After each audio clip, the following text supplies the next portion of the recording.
അതായത് നമ്മുടെ PC ജോർജിന്റെ മകനായ ഷോൺ ജോർജ് ഉണ്ടല്ലോ, അതാണ്ട് ഈ പുള്ളി ഷോൺ ജോർജ് മറ്റേടത്തിന്റെ കണക്ക് കൂട്ടലുകളെല്ലാം പാടെ തെറ്റിപ്പോയി എന്ന് തന്നെ വേണമെങ്കിൽ പറയാം. അതായത് ബഹുമാനപ്പെട്ട സഖാവ് പിണറായി വിജയന്റെ മകൾ വീണ വിജയന്റെ എക്സ്ലോജിക് സൊല്യൂഷൻ എന്ന കമ്പനിയിലേക്ക് സേവനങ്ങളൊന്നും നൽകാതെ 1.72 കോടി രൂപ നിയമവിരുദ്ധമായി നൽകിയെന്ന ആരോപണത്തിലൂടെയാണ് ഇന്നലെ ED വിളിച്ച് ഷോ കാണിച്ചത്. ഇതാരാണ് ആരോപിച്ച് കേന്ദ്ര സർക്കാർ ഏജൻസികളോട് ഒരു അന്വേഷണം വേണമെന്ന് ആവശ്യപ്പെട്ടത് എന്ന് നിങ്ങൾക്ക് വല്ലതും മനസ്സിലായ? ആ നല്ലവനായ PC ജോർജിന്റെ മകനായ മറ്റൊരു നല്ലവനായ ഷോൺ ജോർജാണ് ഇതിന്റെ പിന്നിൽ കളിച്ച ഒരു വ്യക്തി.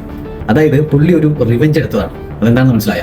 സ്വന്തം അച്ഛൻ നാട്ടിൽ മൈക്ക് കെട്ടി വർഗീയ വിഷം തുപ്പിയപ്പോൾ 3 പ്രാവശ്യമാണ് നമ്മുടെ ബഹുമാനപ്പെട്ട സഖാവ് പിണറായി വിജയന്റെ പോലീസ് എടുത്ത് ചട്ടിക്കകത്തിട്ടത്. അതിന്റെ ഒരു ദേഷ്യം കൂടെ പുള്ളിക്കുണ്ടേ. എന്നെങ്കിൽ ബഹുമാനപ്പെട്ട സഖാവ് പിണറായി വിജയന്റെ അധികാരം നഷ്ടപ്പെട്ടു പോയാൽ അച്ഛൻ അന്ന് അനുഭവിച്ചതുപോലെ ഒരു പ്രാവശ്യമെങ്കിലും ഞാൻ പോലീസ് സ്റ്റേഷനിൽ പുള്ളിയെ കയറ്റിയിരിക്കും എന്നായിരുന്നു ആ ഒരു റിവെഞ്ച്. പക്ഷെ PC ജോർജ് അല്ല നമ്മുടെ ബഹുമാനപ്പെട്ട സഖാവ് പിണറായി വിജയൻ എന്നുള്ള കാര്യം എന്താ പറയാ, ജോർജിന് ഇന്നലെ മനസ്സിലായി എന്ന് വിശ്വസിക്കുന്നു.